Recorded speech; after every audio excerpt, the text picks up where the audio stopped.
Hello everyone, welcome back to my another blog video. তো চলে এসেছি আবারও একটা ব্লগ ভিডিও নিয়ে তোমাদের সাথে। গিয়েছিলাম পিসি বাড়ি, আর পিসি বাড়িতে গিয়ে আমার প্রথম দিনটা কেমন ছিল সেটাই তোমাদের সাথে শেয়ার করব আজকে। একদিন রাতে আমি পিসিকে বলে রেখেছিলাম আমি আজকে 10টার আগে তো কোনো মতোই উঠছি না, কিন্তু ওমা দেখি বাড়ি গিয়ে আমার যতই ভাবি আমি 10টার সময় উঠবো, কোনো দিনই আর সেটা হয়ে ওঠে না। তো আমি 7টার সময় উঠে পড়েছি। আগের দিন রাতে আমি আর বোন একসাথে ঘুমিয়েছিলাম। বোন দেখছি সকাল সকাল উঠে গিয়েছে, তারপরে আমি উঠলাম। এইখানে উঠে পড়ে আমি এখন বিছানাটাকে গুছিয়ে নিচ্ছিলাম। ভেবেছিলাম ঘুম ভেঙে গিয়েছে তো কি হয়েছে, আমি একটু শুয়ে শুয়ে ফোন দেখি, তারপরে না হয় উঠবো। তারপরে ভাবলাম না, একা একা ভালো লাগছে না, নিচেই চলে যাই।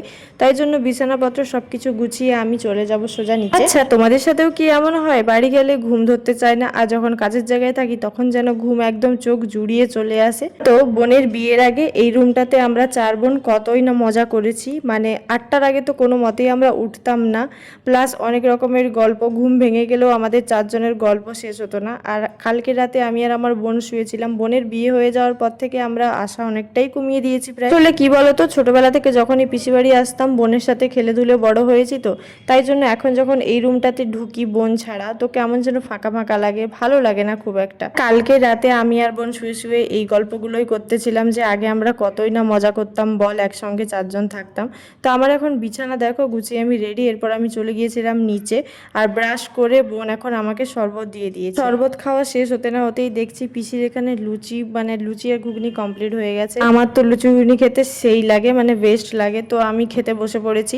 তারপরে শুরু করে দিয়েছিলাম একটু মানে মুখের যত্ন আর কি।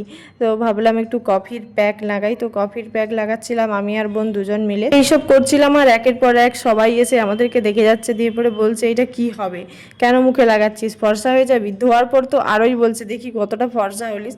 যাই হোক, তাদেরকে তো আর বলে বোঝাতে পারবো না। তারপরে আমি স্নান করে চলে এসেছি। এদিকে বোনও রেডি হয়ে গেছে, আসলে প্রায় রেডি বললেই চলে। তো বসেছিলাম আমি, তারপরে দেখছি এখানে আমার পিসি এখন মন্দিরে যে মিষ্টান্ন দেবে সেটাই নাম লিখছিল। এদিকে আমি আর বোন জুতা পড়ছিলাম, আর এদিকে আমার পিসির যা তার মেয়ে ফটোশ্যুট করছিল আর কি। তারপরে আমি বললাম বোনকে একটু আমার ভিডিও ধরে দে, আমি চলে যাচ্ছি।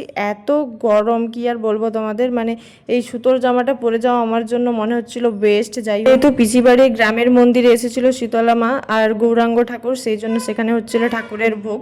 তো সেটাই খেতে যাচ্ছিলাম এখন সবাই মিলে। আর বোনকে দেখো গরমের চোটে তো সে নীলপরি সেজে ফেলেছে। তারপরে চলে এসেছি আমরা মন্দিরে, এই যে এখানে এখন সংকীর্তন হচ্ছিল। আমরা মন্দিরের ভেতরে গেলাম। মন্দিরের ভেতরে বোন এখন ঠাকুরকে প্রণাম করে নিচ্ছে। আমাদের দর্শন আর প্রণাম অনেক আগেই হয়ে গেছে। এখানকার একজন বোনকে চিনতে পেরে বোনের সাথে অনেক কথাও বলছিল।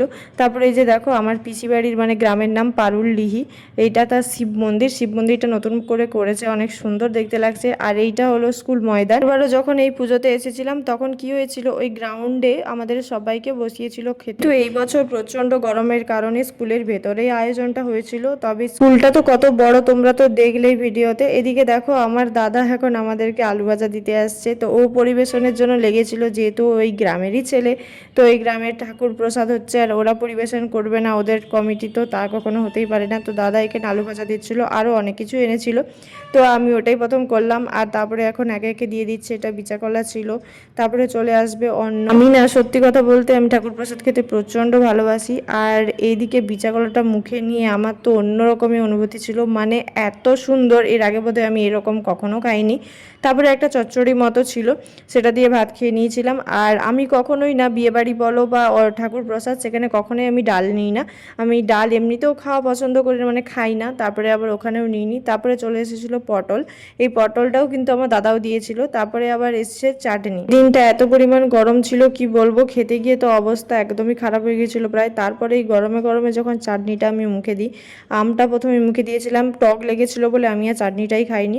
আর পায়েস, মানে পায়েসের মধ্যে যেটা আমার সব থেকে বেশি পছন্দ হলো ওই কিশমিশ। তো কিশমিশটা আমাকে যেন ভরে ভরে দিয়েছে, 5 থেকে 6 পিস মতো কিশমিশই ছিল।